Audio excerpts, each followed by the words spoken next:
Hi, my name's Chris, and I'm an amateur photographer. If I can apply that label to myself, I don't know. But in my hands, I hold the Nikon D90 and the Nikon D7000, or if you're watching this in a British country, the Nikon D90 and the Nikon D7000. You know, I've got two great cameras in my hand, and I've watched a lot of reviews over the past few months because I've been thinking about doing the upgrade. The big thing with the D7000, of course, it has 1080p, full high definition, where the D90 just does 720.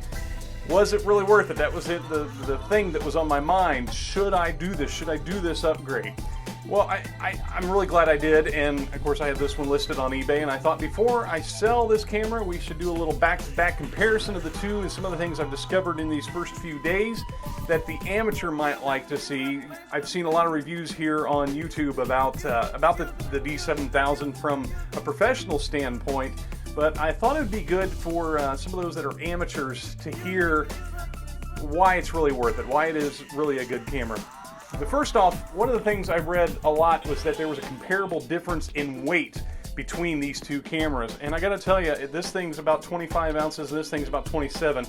I can't feel the difference in the weight. So if a weight difference is something that concerns you between the two, don't let that affect you at all, because feeling the two, I heard a lot of people say, oh, I can feel the difference between the magnesium and the plastic bodies, and I gotta tell you, haven't really felt it. Another nice thing, one of the big ones for me, one of the big deals for me with the difference between the two cameras is the high-speed shutter. My kids are involved in sports, and I like to get those pictures, and sometimes I like to take 5 or 6 in a row so I get that one good picture. You know, you want that picture of the ball on the bat, the foot on the ball in soccer, whatever. With the Nikon, you do have a rather impressive frames per second. I can't remember what it is, but one thing you'll notice about the Nikon is its buffer quickly fills up, and then you start to get a slowing down effect with the D90. The high speed in the D7000 is quite the different story. Yeah, it just goes and goes and goes and goes. Now, while I haven't done any sports photography with this yet, I can imagine that is going to be a big deal. I want to just try something. I want to see how long it takes the image buffer to fill up on this thing. So let's do it. Ready? Go.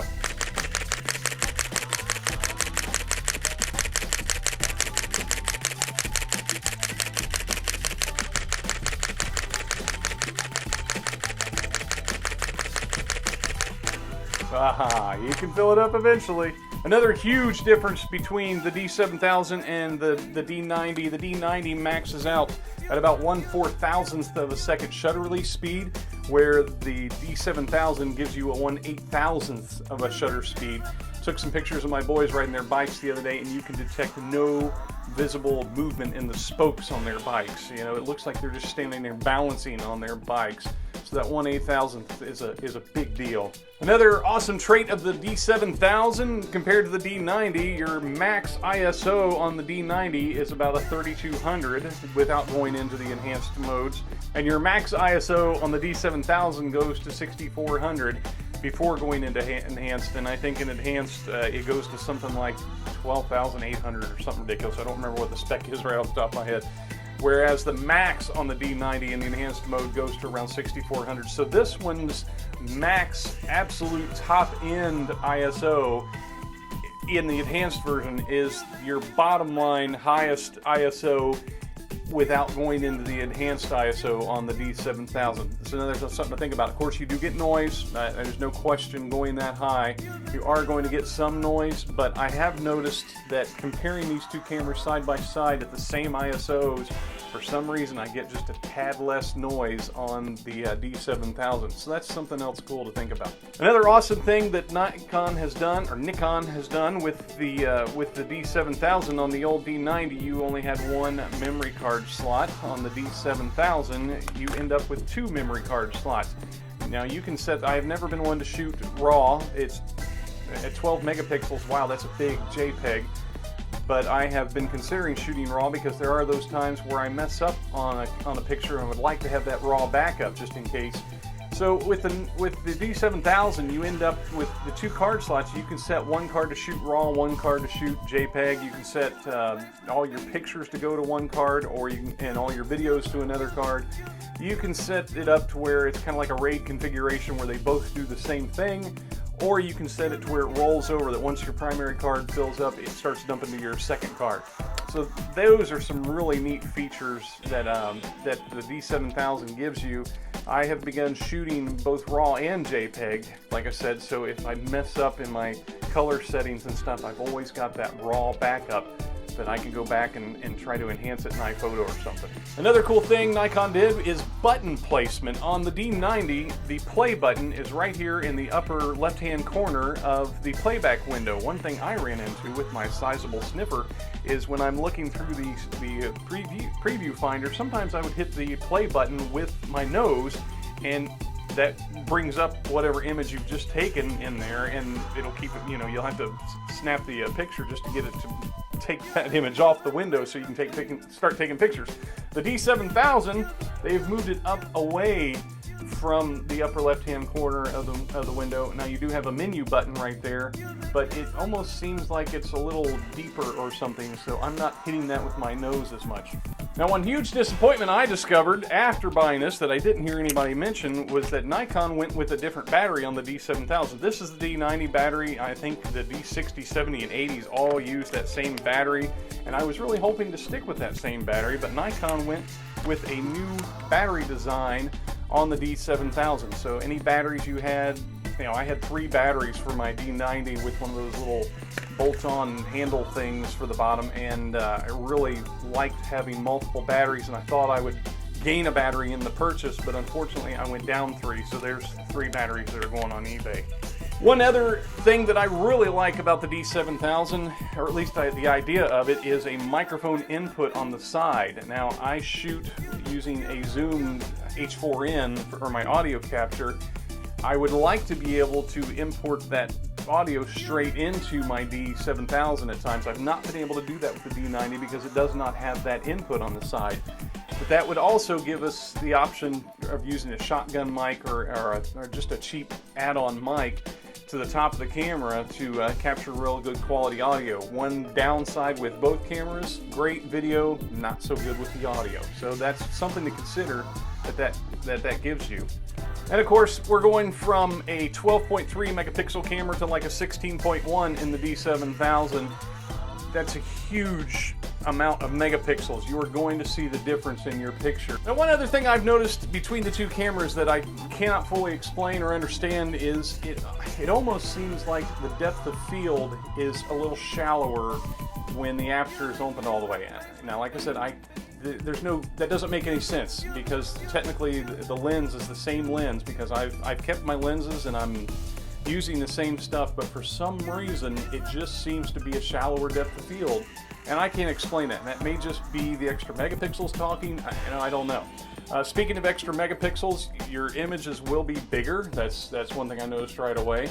So storage, just like with the D90, storage becomes an issue. Now, the big reason, the big gun behind this thing, of course, you're going to 1080p and 720, you're talking about a complete difference. If you've spent some time looking at some videos that are in 1080, you start to see the 720 that the D90 produces. Now, don't get me wrong, this is a great camera and does great video, but that extra resolution is noticeable, and I'll try to do some shots here showing that so you can see the difference between 720 and 1080. One big advantage between the D90 and the D7000, not only are you getting that extra resolution going to 1080, you can shoot for 20 minutes instead of the 5 with the D90. I ran into situations where I was doing interview type videos where I would have to stop in the middle, and then I got to stop my audio source and restart everything so I can resync it later in Final Cut Pro. But that is one big advantage to the D7000. You can go for 20 minutes. If you can't get what you need to do in 20 minutes, wow, you're doing a lot of talking. That's all I'm saying. There are some minor differences in button placement like I talked about earlier, but there's also some differences in some of the functions have been moved to the secondary dial on the rotary dial on top. Some of the functions you did by pushing buttons and twisting the different rotary switches up here have now been moved to this dial, and it mainly has to do with how many shots you get per button push. Like if you do the single, or if you go to a constant slow or a constant fast. The D7000 also has this kind of cool quiet mode where you can probably see it in this, where it will actually flip up the mirror and take the shot, and it won't return that until I release my finger. Now it is taking the picture, and it'll allow you, if you want to sneak into a situation where somebody, like if you're in a spelling bee or somebody's singing a quiet song and you could sneak in, I'll put this right up next to my audio, and then walk away and release that. So it just kind of, it takes that big loud chunk out of the situation. Also on the D7000, one thing that I really like is the way that it goes into video mode. On the D90, you had a live view button that you would push, and then you would push the OK button to start recording. The D7000 has a switch that you flip, and it's like a return switch that it'll make itself go into video mode, and then you have a dedicated button right there in the middle to begin your recording and to turn it off. Well, there are some of the differences that I have found in this first few days of working with these two cameras. I love the D90. It has been a great camera. I've had it for 3 years, and there is this thing in me that doesn't want to let it go. I'd really like to keep it around as a second camera, actually, but the family finances won't allow that. But if you're like me, you come to know your camera. It's kind of a relationship where you start to understand how it works, and it has taken me, I'm still learning things about this camera. So part of me really did not want to part with the D90 just because it is such a great camera, but I'm already finding that the similarities between the two are enough to make the transition very easy. Some minor button placement differences kind of mess with your head a little bit. The menus are almost the same, other than the added features you get with the D90. The menu flow and how that works, those are all very similar. Well, I hope that helps. If you're in the market and looking, I hope that helps you kind of think of things through from an amateur's point of view, not from a professional's point of view. If you're looking for a good camera right now, if you're an amateur and you're kind of wanting to go from a D40 or a D60 or something and you want to upgrade, there are a lot of D90s showing up on eBay for pretty good prices. You can get into a D90. This was a $1,000, $1,100 camera when it came out, and you can get into some of these for $500 or $600 right now. They will work as long as you have an F-mount Nikon or Nikon.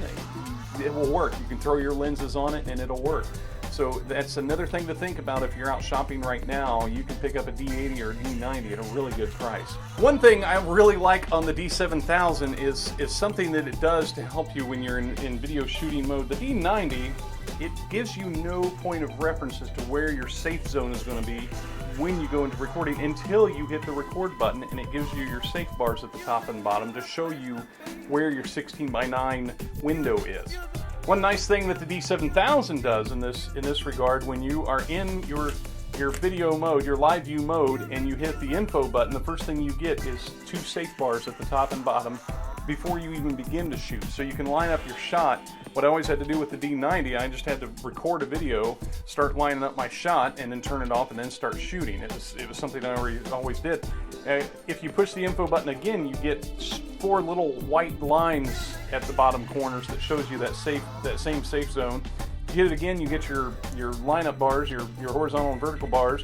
You hit it again, you get this nice little, I don't know what you want to call it, like a heads-up display that shows you if the camera is level or not. It doesn't give you front and back, it just gives you side to side, but that's just a nice little added thing that they threw in there. Hope this helps in some way. I know when I get done with this video, I know I'm gonna go to edit it and I'm gonna say, oh, Chris, you forgot about this. If you come up with one of those things that you go, wow, I found this about the D7000 that I really like, put a video response down below or in the comments below. As I'm saying that, I thought about one I just learned the other night. Is one thing I like about the D7000, the little IR receiver, that if you use a wireless remote to activate the camera, the D90 only had one on the front of the camera. So if you're taking a picture of yourself or if you're in a family setting, you can push the button and receive it. The D7000, they have so intelligently put an IR receiver on the back of the camera. If you're doing fireworks photos or if you're doing pictures of the moon or whatever, you don't have to reach around in front of the camera to hit your wireless. You can shoot it from behind. So that's one added little nice thing. If you come up with those things, put them down in the comments below for those that are doing that thought process of should I upgrade, should I not. Bottom line, if you come up with about $500 extra in your budget, you can probably sell your D90 and buy the D7000 in the $400 to $500 range is all you're really going to be out once you sell that D90. My name's Chris, and I am an amateur in this. I don't know everything. I won't claim to. I just wanted to share some of the information that I've learned, and I hope this helped in some way. Take care. You know, I knew when I finished this video there would be some things that I neglected to put in it, but I thought I'd add this one at the end anyway. One rumor that got around about the D7000 is that it did not have real-time in-video autofocus. If you set the camera up right in the constant setting, I can't think of what you call that right now, you will see, and you will hear also, this is one downside to the camera, is you will hear that the as it focuses, it's going to make a little noise, and I'm sure you can hear that in the audio. I can't hear it, I can feel it in my hand, I can feel it trying to focus, and it is not a perfect, I don't have to depress the shutter to get it to do this. It is doing it on its own. When it realizes it's out of focus, it will refocus. So it is a darn good improvement. It's not perfect. It's not like some low-end video cameras that will focus themselves all the time. Now, another thing I have noticed also is that I can change my shutter speed. You know, a lot of people don't think shutter speed matters in video. A lot of us amateur video people, but it does. I am adjusting my shutter speed in real time here. Now, like the D90 has the exposure control, the automatic exposure control, that is somewhat hard to work with at times. This D7000 gives you control over that. I am changing it, I'm down to 1/60th of a second, and as you'll see, it'll overexpose this tree, but I can quickly bring that into exposure. The D90's auto compensation kind of got on my nerves at times, because there were times it just did not do what I wanted to do, and I had to manually lock it to keep it from messing things up or from flickering during my video. But the D7000 gives you full control over that, and that is a big plus in my book.